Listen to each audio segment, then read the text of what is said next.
Blue film लगी, इधर tight दिया, उधर 4 गर्लफ्रेंड वेट कर रही, वो टाइट किसी काम का नहीं। क्योंकि टाइट तब काम आता है जब आपकी लाइफ सेंटिफाइड होती, जब आपकी लाइफ क्लीन होती, और जब आपकी लाइफ साफ होती। आप जब फिर वाचा बांधते हो, परमेश्वर उस वाचा को सीरियसली लेता है और आपकी लाइफ में ऐसे आइडियाज, ऐसे हेल्पर्स, ऐसी चीजें आपको देता है कि आपका फाइनेंशियल लेवल कभी सेम नहीं रहेगा। आप मेरी बात समझ रहे कि नहीं? बाइबल कहती है यीशु मसीह के पास कुछ अमीर औरतें रहती थी जो अपनी संपत्ति से, अपनी प्रॉपर्टी से यीशु मसीह की सेवा करती थी। बाइबल ऐसा बताती है, अगर आप ध्यान से बाइबल को पढ़ें, फिर से इस वचन को पढ़ेंगे, लिखा जो कुछ तू मुझे दे उसका दशमांश मैं तुझे अवश्य दिया। और यीशु मसीह ने कहा, कहता अच्छा है तुम लोग दशमांश देते हो, पर न्याय, दया और विश्वास को छोड़ो मत। कितने मेरी बात को समझ रहे हैं? अगर हमने टाइथ देना है और लाइफ सेंटिफाइड नहीं है, लाइफ क्लीन नहीं है, तो उसका फायदा नहीं होगा। क्योंकि परमेश्वर का ये वायदा, ये वाचा कि मैं तुझे आशीष इतनी दूंगा रखने की जगह नहीं होगी, ये उन लोगों के लिए है जिन्होंने अपनी लाइफ को पूरी तरह से प्रभु के आगे समर्पित कर दिया। हालेलुया। आप मेरी बात समझ रहे कि नहीं?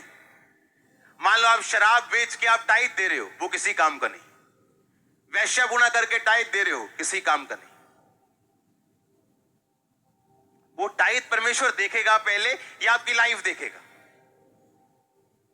आपकी लाइफ देखेगा। उसने पैसों के लिए कुर्बानी नहीं दी है, आपको बचाने के लिए दी है।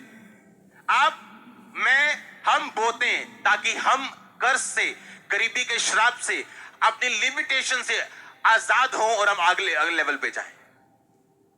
आप समझ रहे मेरी बात?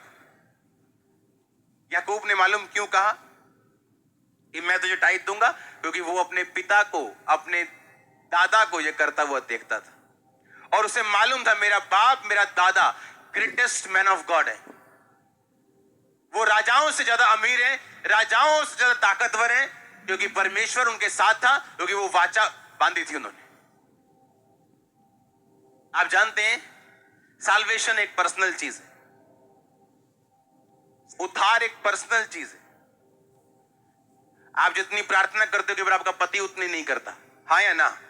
आप जितना मुझे समझाई जाओ, वो टाइम पे ही समझता है, हाँ या ना? अब दादा टाइट देते हैं, अलग बात है, क्योंकि दादा को रेवलेशन है।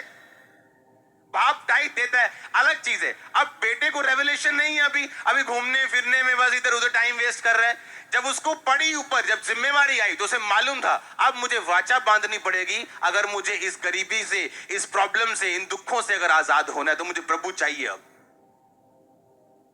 हालेलुया। और उसने कहा जो कुछ तू मुझे देगा मैं उसका टाइट दूंगा।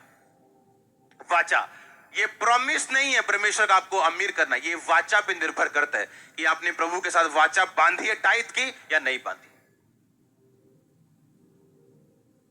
उधार में बने रहना और टाइट क्लीननेस के साथ देना, यह जरूरी है।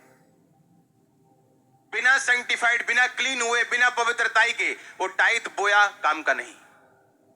हम बिजनेस करने चर्च में नहीं आए। हालेलुया।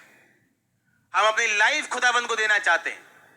हम एक वाचा के साथ एक स्वर्ग की ओर देखते हुए, इस संसार की लिमिटेशन से फ्री होते हुए, और प्रूफ चाहिए हमें परमेश्वर के, हाथ चाहिए खुदाबंद का।